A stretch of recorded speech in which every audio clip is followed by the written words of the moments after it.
So I'm going to show you a great ribbing that's easy to knit in the round. It's 2 by 2, so that's knit 2, purl 2. Here's an example of knit 2, purl 2. It's at the top and the bottom of this really simple headband pattern that is available on my website.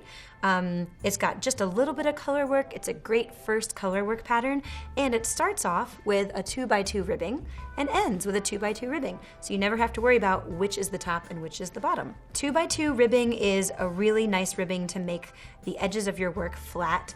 It's not quite as elastic as 1 by 1, which means it doesn't hug in as much, but it's still wonderful.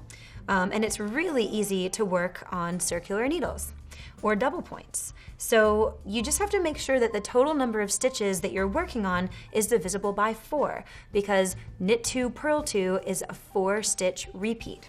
So I'm working on 36 stitches, which is divisible by 4, so I know that everything is going to work out just fine.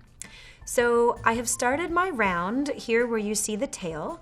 I often just use the tail as an end of round marker, because I think it's pretty obvious when it's coming up. And I've done 2 knit stitches and 2 purl stitches. If you're learning to read your work, then you can see that the knit stitches are like a V and the purl stitches are like a bump. So because I've just finished 2 bumps, I know I'm ready for 2 V's. So I'm going to knit and then move the yarn, purl, and then move the yarn, knit 2, and move the yarn to the front, purl 2, and move the yarn to the front. And you can see your little ridges lining up. 2 purls, 2 knits, 2 purls, 2 knits, 2 purls, 2 knits. So I'm going to continue around like that as I talk about sort of the pros and cons of knit 2, purl 2 versus knit 1, purl 1.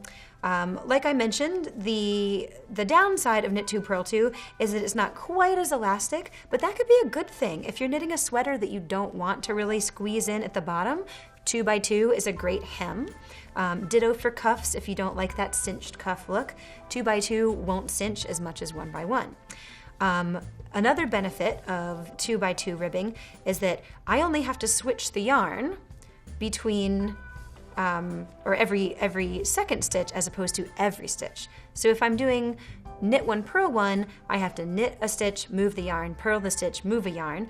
But when I do knit 2, purl 2, I can make 2 stitches and move the yarn, and then make 2 stitches and move the yarn. So you don't have quite as many opportunities to either forget to move the yarn or to do it wrong, or just to have to take the millisecond that, it does add up over a project.